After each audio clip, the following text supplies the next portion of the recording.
Be better diabetic care. 12 రకాలైన ఆయుర్వేద మూలికలతో తయారైన ఈ మాత్రలతో షుగర్ వ్యాధికి ఇక చెక్. డాక్టర్, నేను అప్పటి నుంచి అబ్జర్వ్ చేస్తున్నాను, మీరు కాఫీ తాగుతున్నారు, కానీ నాకు మీరు చెప్పింది ఏంటంటే అది మిల్క్ లేని కాఫీ అని. సరే, కాఫీ చాలా చేదుగా ఉంటుంది కదా, మరి అది తాగే వీలు ఉంటుందా సార్ అసలు? సో ఫస్ట్ కాఫీ తాగడం ఎందుకు తాగుతామని బేసికలీ ఇది ఇప్పుడు for the information of our audiences, ఇప్పుడు నియర్లీ 3:30 to 4 మధ్యలో మనం షూట్ చేసి నిద్ర మొత్తం టైం కదా. సో కాఫీ ఎవరైనా ఎందుకు తాగుతారంటే మైండ్ బాగా క్లియర్ అవ్వడానికి కోసం తాగుతారు బేసికలీ. మైండ్ బాగా క్లియర్ అవ్వడానికి కాఫీ కావాలి, ఇది సిగరెట్ లాగానే. సో మనకు కావాల్సింది కాఫీ, కానీ కాఫీతో పాటు మిల్క్ యాడ్ చేస్తున్నాం, మిల్క్తో పాటు షుగర్ యాడ్ చేస్తున్నాం. అవును సార్. సో దీనివల్ల క్యాలరీస్ పెరుగుతున్నాయి కదా. మనకు కావాల్సింది కాఫీ అంటే బ్లాక్ కాఫీ తాగాలి. సో ఎందుకు? ప్యూర్గా కాఫీ ఎఫెక్ట్ మాత్రమే వస్తుంది.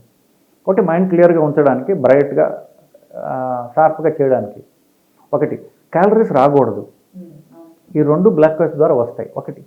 మూడవది, బ్లాక్ కాఫీ యొక్క అడ్వాంటేజ్ ఏంటంటే ఈ మైండ్ క్లియర్గా ఉంచే సైంటిఫిక్ రీజన్స్ ఉన్నాయి, but to keep things simple, mind క్లియర్గా ఉంచే యాక్షన్ భాగంగా అది అపటైట్ని తగ్గిస్తుంది, ఆకలి తగ్గిస్తుంది. సో క్యాలరీస్ రావు, ఆకలి తగ్గిస్తుంది. కాబట్టి ఎవరితో వెయిట్ లాస్ చేద్దాం అనుకుంటున్నారో, వెయిట్ తక్కువగా నియంత్రణలో ఉంచుదాం అనుకుంటున్నారో వాళ్ళకి బ్లాక్ కాఫీ అనేది చాలా చాలా యూస్ఫుల్ అండి. సార్, మా ఆడియన్స్కి చాలా మంచి రెమెడీ ఇచ్చారు సార్ మీరు యాక్చువల్లీ. నెక్స్ట్, ఇప్పుడు మీరన్న ప్రశ్న, ఇప్పుడు గ్రీన్ టీ అని వచ్చింది. ఆ గ్రీన్ టీ తాగి ఏదో ఫ్యాషన్ తాగారు, కానీ ఆ చేదు భరించలేకపోతున్నాము చాలా. సో ఇప్పుడు బ్లాక్ కాఫీ కూడా అంతే. బ్లాక్ కాఫీ అంటే డికాషన్ డైల్యూట్ చేసుకుని తాగడం కాదండి, చాలా డిఫికల్ట్ అది. తాగొచ్చు, అలా కాదన్నా, నేను తాగలేకపోయాను అలాగా. బ్లాక్ కాఫీ తాగడానికి ఈజీ ఏంటంటే గ్రాన్యులేటెడ్ కాఫీ అంటారు, బ్రూ అని కానీ సన్ రైజ్ అని కానీ ఇట్లాంటివి ఉన్నాయి. అవి కొంచెం మీరు కప్లో వేసుకుని దాన్ని ఎక్కువ డైల్యూట్ చేసినట్లయితే తాగడం తేలిక, అప్పటికి కాస్త చేదు వస్తుంది. లేదా మీరు ఏం చేయొచ్చు అంటే ఈ ఫ్లేవర్డ్ కాఫీ, లిక్విడ్ కాఫీ అని వస్తుంది. సో ఇది మూసాను పైన. సో ఇది ఒక ఫ్లేవర్డ్ కాఫీ, ఇది హేజల్నట్ అన్నాడు, ఇది కాఫీ కాన్సన్ట్రేట్ అన్నాడు. సో ఇది ఏంటంటే పూర్తి మామూలు కాఫీ కాకుండా ఒక టేస్ట్ వస్తుంది, దానికి కెరామెల్ టేస్ట్ వస్తుంది, చాక్లెట్ టేస్ట్, వెనీలా టేస్ట్, ఇట్లాంటివి.